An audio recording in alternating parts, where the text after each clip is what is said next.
আল্লাহ তাআলা নিজেই যে তার নাম রেখেছেন তার প্রমাণ সরাসরি সূরা মারিয়াম খুললে আপনারা পাবেন।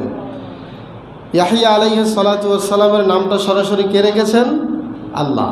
আল্লাহ নিজেই রেখেছেন। আল্লাহ তাআলা বলেছেন, আউযু বিল্লাহি মিনাশ শাইতানির রাজীম।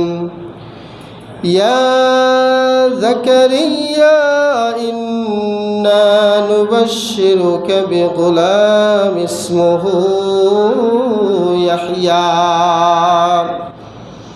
লাম নাজআল লাহু মিন ক্বাবলু সামিয়্যা। আল্লাহ তাআলা এখানে স্পষ্ট বললেন, হে জাকারিয়া, আমি তোমাকে একটা সন্তানের শুভ সংবাদ দিচ্ছি, যে সন্তানটার নাম হবে ইয়াহইয়া। সুবহানাল্লাহ। তার মানে আমরা স্পষ্ট বুঝতে পারলাম জাকারিয়া তিনি বাবা হওয়া সত্ত্বেও সন্তানের নাম রাখতে পারেন নাই, সন্তানের নামটা স্বয়ং রেখেছেন আল্লাহ। এবং আল্লাহ তাআলা বলছেন যে লাম নাজআল লাহু মিন ক্বাবলু সামিয়্যা, তার পূর্বে কারো নাম আমি সরাসরি রাখি নাই, একমাত্র তোমার ছেলের নামটা আমি রেখে দিলাম। সুবহানাল্লাহ। কারণ ঈসা আলাইহিস সালাতু ওয়াস সালামের নামটাও আল্লাহই রেখেছেন, কিন্তু তারপরে তিনি সর্বপ্রথম আল্লাহর পক্ষ থেকে নামধারী একজন ব্যক্তি, তিনি হচ্ছেন ইয়াহইয়া আলাইহিস সালাতু ওয়াস সালাম। পবিত্র কোরআনের 4টি সূরায় মোট 22টি আয়াতে তার গুণাবলী সম্পর্কে আল্লাহ তাআলা আলোকপাত করেছেন, এবং সূরা আলে ইমরানের একটি আয়াতে পরপর 4টি বৈশিষ্ট্যের কথা আল্লাহ তাআলা উল্লেখ করেছেন। তন্মধ্যে একটি গুণ হলো মুসাদ্দিকাম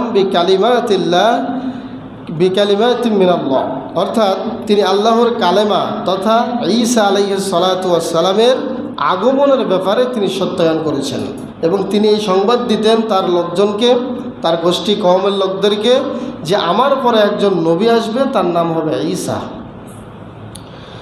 তো এটা ছিল 1 নম্বর গুণ। 2 নম্বর গুণের কথা আল্লাহ তাআলা বলেছেন ওয়াসাইয়্যিদা, তিনি একজন নেতা হয়েছিলেন, বড় মাপের একজন আমির হয়েছিলেন।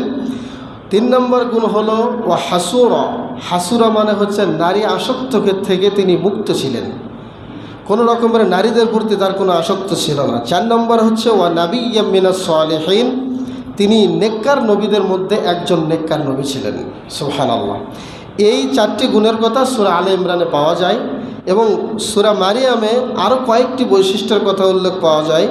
সেখানে যেমন বলা হয়েছে, আল্লাহ তাআলা বলেছেন ইয়া ইয়াহইয়া, তাকে আল্লাহ নাম ধরে ডেকেছেন, বলেছেন হে ইয়াহইয়া খুযিল কিতাবা বিকুওয়া, তুমি শক্ত করে তোমার সাধ্য অনুযায়ী আমি আল্লাহ তোমাকে যেই কিতাব দিলাম এই কিতাবটা তুমি শক্ত করে ধরো।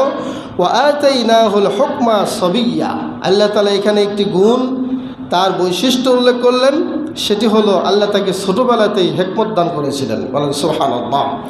আই আল হুকমা বেমানা আন নবুওয়াহ, নবুয়তের দায়িত্ব আল্লাহ তাআলা তাকে ছোটোবেলায় দিয়েছিলেন। দ্বিতীয়ত এটা হলো 5 নম্বর গুণ। 6 নম্বর একটা গুণ হলো ওয়া হানানাম মিন লাদুন্না ওয়া যাকাতা, আল্লাহ তাআলা বলেছেন যে আমি আল্লাহ তাকে এমন গুণ দান করেছিলাম, সে ছিল অত্যন্ত কোমল নরম মনের অধিকারী, এবং পবিত্রতা আমি আল্লাহ তাকে দান করেছিলাম, তাকে পবিত্রতাও দিয়েছিলাম, পাশাপাশি আমি আল্লাহ তাআলা তাকে অনেক নম্র এবং কোমলতা দান করেছিলাম। সুবহানাল্লাহ। এটি ছিল একটি গুণ। এবং আরেকটি গুণ হলো ওয়া কানা তাকিয়্যা, আল্লাহ তাআলা বলেছেন তিনি অত্যন্ত পরহেজগার ব্যক্তি ছিলেন। এরপরে 8 নম্বর হলো ওয়া বাররাম বিওয়ালিদাই, তিনি ছিলেন পিতামাতার অনুসারী একজন সন্তান। এরপরে ওয়ালাম ইয়াকুন জাব্বারান আসিয়া, সর্বশেষ 9 নম্বর বৈশিষ্ট্য হলো সে কোনো উদ্ধত এবং অবাধ্য কোনো সন্তান ছিল না, কোনো ব্যক্তি ছিল না, তার প্রত্যেকটি কাজে কর্মে আনুগত্য প্রকাশ পেত। এই কয়েকটি গুণের কথা আমরা কোরআন থেকে জানতে পারি। পরপর 9টি বৈশিষ্ট্যের কথা আল্লাহ তুলে ধরেছেন।